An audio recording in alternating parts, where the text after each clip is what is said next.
નમસ્કાર ગુજરાત। આજના મુખ્ય સમાચારની અંદર અંબાલાલ પટેલે કહ્યું એટલે પાકું વાવાઝોડું મચાવશે તબાહી। કમોસમી વરસાદને લઈને ગુજરાત સરકાર એક્શનમાં। ગુજરાતના મુખ્યમંત્રીની સૌથી મોટી જાહેરાત, પાક નુકસાનનું વળતર ખેડૂતોના ખાતામાં જમા। 1 તારીખથી લાગુ થશે નવા નિયમો। એમાં એલપીજી ગેસ સિલિન્ડરના ભાવમાં થશે ઘટાડો। રાશન કાર્ડ ધારકો આપે ધ્યાન, આધાર કાર્ડ અપડેટના નિયમો સરળ બનશે।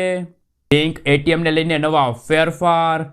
પીએમ જનધન યોજનાને લઈને આવ્યા છે સૌથી મોટા સમાચાર। પશુપાલકો માટે આવી ગઈ છે ખુશ ખબર। પેટ્રોલ ડીઝલના ભાવમાં થશે ઘટાડો। ખેડૂતોને માત્ર 5 રૂપિયામાં મળશે વીજળી કનેક્શન। ખેડૂતોની પાક ધિરાણ લોન થશે માફ। સોલાર રૂફટોપ યોજનાને લઈને સૌથી મોટા સમાચાર। બોટાદ માર્કેટિંગ યાર્ડ 4 દિવસ રહેશે બંધ। જાણો કઈ તારીખે ખેડૂતોના ખાતામાં જમા થશે ₹2000નો 21મો હપ્તો। યુવાનોને મળશે 10 લાખ રૂપિયા સુધીની લોન। સોના ચાંદીના ભાવમાં થયો છે ઘટાડો। અને આજના સૌથી મોટા ખેડૂત ઉપયોગી સમાચાર જાણીશું આજના આ વિડીયોની અંદર। મિત્રો, દરેક સમાચાર, દરેક માહિતી જણાવીએ એ પહેલા ગુજરાતના જે પણ મિત્રો ચેનલ ઉપર જો પહેલી વાર આવ્યા હોય તો મિત્રો ખાસ કરીને વિડીયોને એક લાઇક કરી ચેનલને સબસ્ક્રાઇબ કરવાનું ભૂલતા નહીં। સાથે આજનો આ વિડીયો છે જેને અંત સુધી જોતા રહેજો। મિત્રો, અત્યારના તાજા અને નવા હવામાન સમાચાર વિશે વાત કરીએ તો અરબ સાગરમાં ડિપ્રેશન સક્રિય થવાના કારણે ગુજરાત રાજ્યમાં આગામી 5 દિવસ સુધી ભારેથી ભારે વરસાદની આગાહી હવામાન વિભાગ દ્વારા કરવામાં આવી છે। આજે સમગ્ર ગુજરાતમાં ઓરેન્જ એલર્ટ સાથે અતિ ભારે વરસાદની સંભાવના છે, જ્યારે સૌરાષ્ટ્રના અમરેલી, ભાવનગર, ગીર સોમનાથ અને દીવમાં અતિ ભારે વરસાદની આગાહી સાથે રેડ એલર્ટ જાહેર કરવામાં આવ્યું છે। હવામાન વિભાગે આગાહી કરી છે કે રેડ એલર્ટ વાળા વિસ્તારોમાં 40 થી લઈને 60 કિલોમીટર પ્રતિ કલાકની ઝડપે થંડરસ્ટોર્મ ગાજવીજ સાથે તોફાની પવનો ફૂંકાશે। સૌરાષ્ટ્રના દરિયાઈ કાંઠે 15 થી 20 ફૂટ ઊંચા મોજા ઉછળ્યા છે। દરિયાની અંદર કરંટ જોવા મળી રહ્યો છે। આ સાથે આગામી 5 દિવસ સુધી માછીમારોને દરિયો ન ખેડવા સાવચેત રહેવા માટે પણ અપીલ હવામાન વિભાગે કરી છે। મિત્રો, છેલ્લા 24 કલાકની અંદર ભાવનગર જિલ્લાના મહુવા તાલુકામાં 11 ઇંચ વરસાદ પડ્યો, રાજુલામાં 7 ઇંચ વરસાદ પડ્યો, ઉનામાં 5 ઇંચ વરસાદ। આ સાથે જ અમરેલીમાં પણ 3 ઇંચ સુધીનો વરસાદ પડતા જ્યાં જુઓ ત્યાં પાણીના દ્રશ્યો સામે આવી રહ્યા છે। અંબાલાલ પટેલના જણાવ્યા અનુસાર ગુજરાતમાં ફરી એકવાર નદી નાળાઓ છલકાશે। ગુજરાતમાં ભારેથી ભારે વરસાદની સાથે પૂરની શક્યતા પણ રહેલી છે। મિત્રો, ત્યાં પછીના સમાચાર વિશે વાત કરીએ તો રાજ્યમાં કમોસમી વરસાદના કારણે ખેતીના પાકને થયેલા નુકસાન અને સર્જાયેલી પરિસ્થિતિને લઈને ગુજરાત સરકાર સતર્ક બની છે।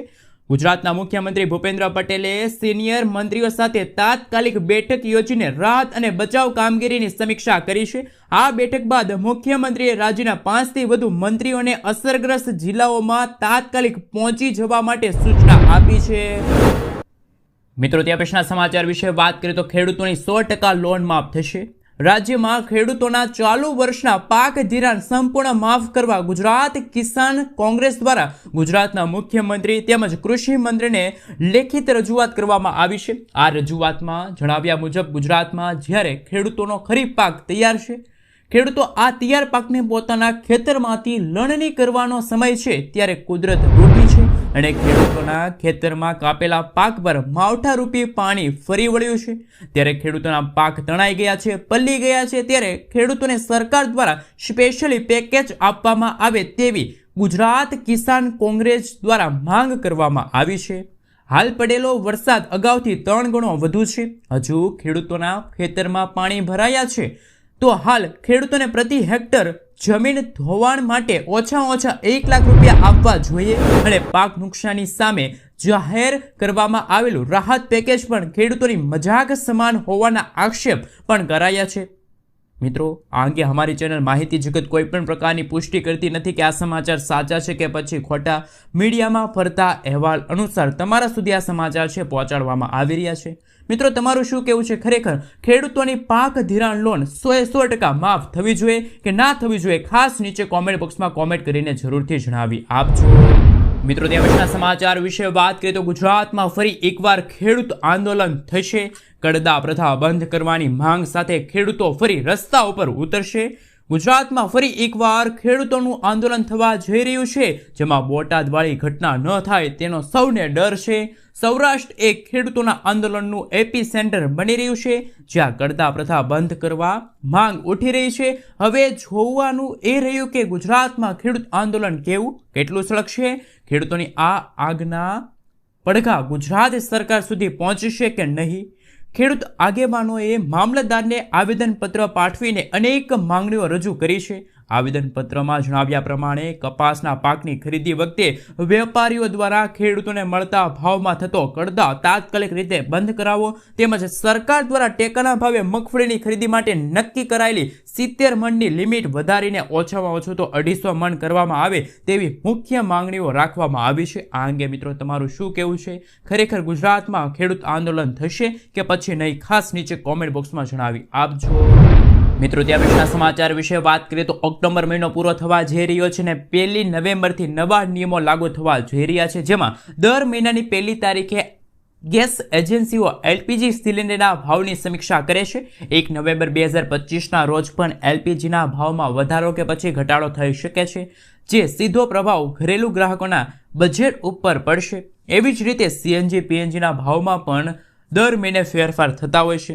નવેમ્બર મહિનામાં પણ સીએનજી પીએનજીના ભાવમાં સુધારો થવાની શક્યતા છે. આ ઉપરાંત ઓઇલ માર્કેટિંગ કંપનીઓ એર ટર્બાઇન ફ્યુલ એટલે કે એટીએફના ભાવમાં પણ ફેરફાર કરશે, જેના કારણે હવાઈ મુસાફરીની ટિકિટના દરોમાં વધારો કે પછી ઘટાડો થઈ શકે છે. મિત્રો, ત્યાં પછીના ફેરફાર વિશે વાત કરીએ તો બેંક રજાને લઈને આવ્યા મહત્વના સમાચાર. Reserve bank of India RBI દ્વારા જાહેર કરેલા શેડ્યુલ મુજબ નવેમ્બર મહિનામાં દેશભરના બેંક શાખાઓમાં ટોટલ 11 દિવસ સુધી બેંક રજા રહેશે. આ રજાઓ મુખ્યત્વે તહેવારો અને વીકએન્ડના કારણે છે. જોકે ગ્રાહકો માટે ઓનલાઈન બેન્કિંગ સુવિધા, યુપીઆઈ, એટીએમ જેવી તમામ ડિજિટલ સેવાઓ ઉપલબ્ધ રહેશે. ત્યાર પછી મિત્રો, બેંક ખાતામાં નોમિનેશનના નિયમો બદલાશે. બેન્કિંગ કાયદા સુધારા અધિનિયમ 2025 હેઠળ બેન્કિંગ ક્ષેત્રમાં મોટા ફેરફારો થવાના છે. 1 નવેમ્બરથી ગ્રાહકો તેમના બેંક ખાતાઓ લોકર અને સેફ્ટ કસ્ટડી માટે 1ના બદલે 4 જેટલા નોમિની નિયુક્ત કરી શકશે. ગ્રાહકો દરેક નોમિનીને મળનારી રકમના ટકાવારી હિસાબે નક્કી કરાશે. જો પહેલા નોમિનીનું મૃત્યુ થાય તો તેમનો હિસ્સો આપોઆપ બીજા નોમિનીને ટ્રાન્સફર થશે. મિત્રો, તે વિશેના સમાચાર વિશે વાત કરીએ તો આધાર કાર્ડના નિયમોને લઈને મહત્વના સમાચાર સામે આવી રહ્યા છે. Unique identification authority of India યુઆઈડીએઆઈએ આધાર અપડેટ કરવાની પ્રક્રિયાને વધુ સરળ બનાવી છે. હવે નામ, સરનામું, જન્મ તારીખ, મોબાઈલ નંબર જેવી મહત્વપૂર્ણ માહિતી ઓનલાઈન અપડેટ કરી શકાશે, જેના માટે આધાર કેન્દ્રની મુલાકાત લેવાની જરૂર નહીં પડે. મિત્રો, આપણે જણાવી દઈએ તો નવી સિસ્ટમ હેઠળ હવે આપેલી માહિતીની ચકાસણી યુઆઈડીએઆઈ દ્વારા PAN card, passport, ration card, શાળાના રેકોર્ડ જેવા સરકારી ડેટાબેઝ દ્વારા આપોઆપ કરવામાં આવશે, જેથી દસ્તાવેજો અપલોડ કરવાની જરૂરિયાત ઘટી જશે. જોકે બાયોમેટ્રિક્સ વિગતો જેમ કે ફિંગરપ્રિન્ટ્સ અને આઈરિસ સ્કેન, આંખના સ્કેન બદલાવ માટે તમારે આધાર કેન્દ્રની મુલાકાત લેવી પડશે. તો આધાર કાર્ડ ધારકો માટે પણ 1 તારીખથી નવા ફેરફારો લાગુ થવા જઈ રહ્યા છે. મિત્રો, તે પછીના સમાચાર વિશે વાત કરીએ તો માવઠાથી પાક નુકસાનનું વળતર આપવા આમ આદમી પાર્ટીની માંગ. ગુજરાતમાં છેલ્લા 2 દિવસથી કમોસમી વરસાદથી ખેડૂતોના ઊભા પાક, તૈયાર પાકને લાખોનું નુકસાન થયું છે. આમ આદમી પાર્ટીએ સરકાર પાસે યોગ્ય વળતર અને સેટેલાઇટ ઇમેજની માંગ કરી છે. પ્રદેશ મહામંત્રી સાગર રબારીએ આક્ષેપ કર્યા કે ભાજપના ભ્રષ્ટાચારના કારણે પાક વીમા યોજના બંધ થઈ છે. આનો ભોગ ગુજરાતના ખેડૂતો બની રહ્યા છે. આ વિશે મિત્રો તમારું શું કહેવું છે? ખરેખર ગુજરાતના દરેક ખેડૂતોને ફરી એકવાર પાક નુકસાન અંતર્ગત વીઘા દીઠ સહાય મળવી જોઈએ કે ખેડૂતોએ જે બેંક લોન લીધી છે એ બેંક લોન 100% માફ કરવી જોઈએ. મિત્રો, ત્યાં પછીના સમાચાર વિશે વાત કરીએ તો સરકારની મફત સહાય યોજના બંધ થઈ શકે છે. સરકાર દ્વારા ચલાવવામાં આવતી મફત યોજનાઓ જેવી કે મફત રાશન, મફત વીજળી, મફત બસ સેવા અથવા તો રેલવે સહિતની ઘણી સેવાઓ બંધ કરવાની તૈયારીઓ હાલ જોવા મળી છે. દેશની અંદર ચૂંટણી દરમિયાન રાજકીય પક્ષો દ્વારા જનતાઓને આકર્ષવા માટે મફત યોજનાઓની જાહેરાત કરવામાં આવતી હોય છે. સુપ્રીમ કોર્ટના દાખલ કરાયેલી અરજીમાં સરકારે આપેલી માહિતી ફ્રી સ્કીમને લાંચ ગણી. માનવામાં આવે તો આગામી દિવસોમાં જનતાઓને આવી મફત સરકારી યોજનાઓ છે ગુમાવવી પડશે. એટલે કે આગામી દિવસોમાં બની શકે કે જે મફત યોજનાઓ ચાલી રહી છે એ પણ ખાસ કરીને બંધ થઈ શકે છે. મિત્રો આગલા સમાચાર વિશે વાત કરીએ તો મહત્વના સમાચાર સામે આવી રહ્યા છે. વ્યવસાય કરવા માટે યુવાનોને મળી શકે છે 10 લાખ રૂપિયા સુધીની લોન. કેન્દ્ર સરકાર દ્વારા રોજગાર યોજના હેઠળ યુવાનોને પોતાની વ્યવસાય શરૂ કરવા માટે 10 લાખ રૂપિયા સુધીની લોન આપવામાં આવશે. 18 થી 35 વર્ષના બેરોજગાર અને ઓછામાં ઓછું 8મું પાસ કરનાર યુવાનોને આ લાભ મળશે. પરિવારની વાર્ષિક આવક 1 લાખ રૂપિયાથી ઓછી હોવી જોઈએ. યોજના અંતર્ગત વ્યાવસાયિક તાલીમ પણ મળશે. અરજી માટે તમારે ઓનલાઈન અરજી કરવી પડશે. યોજનાનો હેતુ યુવાનોને આત્મનિર્ભર બનાવવાનો અને રોજગારીના નવા રસ્તા ખોલવાના છે, જેના કારણે કેન્દ્ર સરકારે યુવાનો માટે નવી યોજનાની જાહેરાત કરી છે, જેમાં યુવાનોને 10 લાખ રૂપિયા સુધીની મહત્તમ લોન છે મળવાપાત્ર રહેશે. મિત્રો તે પછીના સમાચાર વિશે વાત કરીએ તો રાશન કાર્ડ ધારકો માટે આવ્યા મહત્વના સમાચાર. રાશન કાર્ડને લઈને ગુજરાત સરકારની સૌથી મોટી જાહેરાત. નવા નિયમો લાગુ થશે. રાશન કાર્ડનો ઉપયોગ હવે માત્ર મિત્રો તમે 2 જ હેતુથી કરી શકો છો, જેમ કે સબસિડી આધારિત અનાજનો પુરવઠો મેળવવા, એટલે કે રાશન કાર્ડ ધારકોને રાશન કાર્ડ અંતર્ગત જે મફત અનાજ મળે છે ત્યાં તમે રાશન કાર્ડનો ઉપયોગ કરી શકો છો. જ્યારે ગેસ કનેક્શન મેળવવા માટે તમે રાશન કાર્ડનો પુરાવો છે રજૂ કરી શકો છો. અત્યાર સુધી રાશન કાર્ડનો ઉપયોગ સરકારી કામકાજમાં થતો હતો. આધાર કાર્ડ માટે રાશન કાર્ડનો ઉપયોગ થતો હતો. બેન્કિંગ છે, ડ્રાઇવિંગ લાયસન્સ, વીજળીનું બિલ, પાસપોર્ટ, મતદાન નોંધણી માટે આ સાથે મતદાન જેવા અનેક દસ્તાવેજોના પુરાવા તરીકે તમે રાશન કાર્ડનો પુરાવો છે આપતા હતા. પરંતુ કેન્દ્ર સરકારે નવા પરિપત્ર બહાર પાડ્યા છે, જેમના કારણે રાશન કાર્ડનો ઉપયોગ માત્ર સરકારી કામકાજ કે મતદાન માટે થઈ શકશે નહીં. માત્ર રાશન કાર્ડનો 2 જ ઉપયોગ થઈ શકે છે, એક મફતમાં અનાજ મેળવવા માટે અને એક ગેસ કનેક્શન મેળવવા માટે. ખાસ મિત્રો ખાસ કરીને મિત્રો રાશન કાર્ડ ધારકો માટે અન્ન પુરવઠા વિભાગ દ્વારા રાશન કાર્ડના દુરુપયોગ ન થાય એ માટે હવે માત્ર રાશન કાર્ડનો ઉપયોગ માત્ર 2 જ જગ્યાએ થઈ શકે તેવી જાહેરાત કરવામાં આવી છે. મિત્રો તે પછીના સમાચાર વિશે વાત કરીએ તો પીએમ જનધન યોજના વિશે તમે સાંભળ્યું છે. અંદાજિત વર્ષ 2014માં આ યોજનાના શરૂઆત થઈ હતી. નરેન્દ્ર મોદી સરકારની જો સૌથી લોકપ્રિય યોજના હોય તો એ છે પ્રધાનમંત્રી જનધન યોજના. આ યોજનાના 11 વર્ષ પૂર્ણ થયા. 11 વર્ષ આ યોજના હેઠળ ખોલાવવામાં આવેલા જે ખાતાઓની સંખ્યા પણ આશરે 56 કરોડથી વધી ગઈ છે. તે જ સમયે ખાતાઓમાં 2.68 લાખ કરોડ રૂપિયા જમા થયા છે, તેમ આંકડા સામે આવ્યા. આ યોજના હેઠળ ખાતા ધારકોને સૌથી મોટી સુવિધા મળે છે, અને આ સુવિધા એવી છે કે તમારા ખાતામાં પૈસા ન હોય તો કેન્દ્ર સરકાર તમને આપશે 10,000 રૂપિયાની આર્થિક સહાય. એ પણ વાપરવા માટે તમને પૈસા મળશે. પ્રધાનમંત્રી જનધન યોજનાની સૌથી મોટી યોજના હોય તો સૌથી મોટો ફાયદો હોય તો એ છે ઓવરડ્રાફ્ટ સુવિધા. ઓવરડ્રાફ્ટમાં 10,000 રૂપિયા સુધીની તમને સહાય મળશે. તમને જણાવી દઈએ કે ઓવરડ્રાફ્ટ સુવિધા હેઠળ ખાતા ધારકોના ખાતામાં પૈસા ન હોય તો પણ સહાય મળશે. આ ચોક્કસ મર્યાદા સુધી તમે પૈસા ઉપાડી શકો છો અથવા તો વ્યવસાય કરી શકો છો. આ યોજના હેઠળ બધા લાભાર્થીઓને 2 લાખ રૂપિયા સુધીનો અકસ્માત કવર સાથે મફત રૂપે ડેબિટ કાર્ડ પણ મળે છે. તો જનધન યોજના લઈને સૌથી મોટા સમાચાર પણ સામે આવી રહ્યા છે. મિત્રો તે પછીના સમાચાર વિશે વાત કરીએ તો ખેડૂતો દિવાળીથી રાહ જોઈ રહ્યા હતા કે ખેડૂતોના ખાતામાં કઈ તારીખે જમા થઈ શકે છે રૂપિયા 2021નો હપ્તો. પ્રધાનમંત્રી કિસાન સન્માન નિધિ યોજના એટલે કે આપણે કહીએ છીએ પીએમ કિસાન યોજના. આ યોજનાના 21 હપ્તા માટે ખેડૂતો આતુરતાપૂર્વક રાહ જોઈને બેઠા છે. સૌથી વધુ ચિંતિત હોય તો આપણા ખેડૂત મિત્રો છે. દેશભરના 10થી વધુ કરોડ ખેડૂતો હાલ આપદાથી રાહ જોઈને બેઠા છે. કેન્દ્ર સરકારના જણાવ્યા અનુસાર રાજ્ય સરકારો યોગ્ય ખેડૂતોને યોજના અંતર્ગત લાભ સમયસર અને સુનિશ્ચિત કરવા માટે એક વિશેષ નોંધણી અને ચકાસણી અભિયાન ચલાવી રહી છે. કેન્દ્ર સરકાર પીએમ કિસાન યોજના અંતર્ગત ખેડૂતોના ખાતામાં દર 4 મહિનાના અંતરાલે 2,000 રૂપિયા એટલે કે વાર્ષિક 6,000 રૂપિયાની આર્થિક સહાય પૂરી પાડે છે.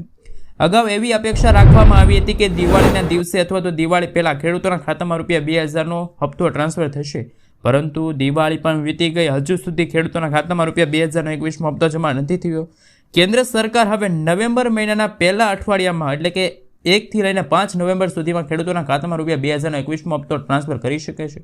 પરંતુ સૂત્રોના જણાવ્યા અનુસાર બિહારમાં વિધાનસભા આવી રહી છે, વિધાનસભાની ચૂંટણી આવી રહી છે. પ્રથમ તબક્કો 6 નવેમ્બરના રોજ છે, જેના કારણે સરકાર દ્વારા હજુ કોઈ સત્તાવાર તારીખ પીએમ કિસાન યોજનાની જાહેર થઈ નથી. પરંતુ જે ખેડૂતોને યોજનાનો લાભ લેવો છે એ ખેડૂતોએ કેવાયસી કરાવવું પડશે, જમીનની ચકાસણી કરાવવી પડશે, ખેડૂતોના નામે જમીન હોવી જોઈએ એ આવશ્યક છે. તો જ ખેડૂતોના ખાતામાં રૂપિયા 2,021નો હપ્તો છે એ જમા થઈ શકે છે. મિત્રો તે પછીના સમાચાર વિશે વાત કરીએ તો બોટાદ એપીએમસી યાર્ડ આગામી 31 ઓક્ટોબર સુધી એટલે કે ટોટલ 4 દિવસ સુધી સંપૂર્ણ બંધ રહેશે. 1 નવેમ્બરથી રાબેતા મુજબ કાર્યરત રહેશે.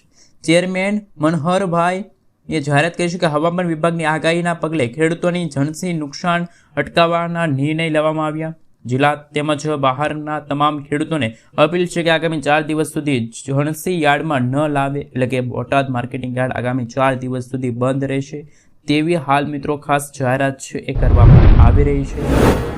મિત્રો તે પછીના સમાચાર વિશે વાત કરીએ તો સોલાર રૂફટોપ ક્રાંતિમાં ગુજરાત મોખરે। પીએમ સૂર્યઘર મફત વીજળી યોજના હેઠળ સોલાર રૂફટોપ અપનાવવા ગુજરાત દેશમાં અગ્રેસર છે। ગુજરાતમાં અત્યાર સુધી 4.75 લાખ ઇન્સ્ટોલેશન થયા છે, જે રાષ્ટ્રીય સ્થાપના 27% જેટલો છે, મોટો હિસ્સો ધરાવે છે। આ સાથે ગુજરાતની ક્ષમતા 1692 મેગાવોલ્ટ પર પહોંચી। ગુજરાત, મહારાષ્ટ્ર, યુપી, કેરળ, રાજસ્થાનમાં આ યોજના 75% ઇન્સ્ટોલેશન ધરાવતા ટોપના 5 રાજ્યો છે। મહારાષ્ટ્રમાં 3.6 લાખ ઇન્સ્ટોલેશન્સ સાથે બીજા ક્રમે આવે છે અને ગુજરાત સૌથી અગ્રેસર છે। 4.5 લાખ લોકોએ સોલાર રૂફટોપ યોજના એટલે કે સોલાર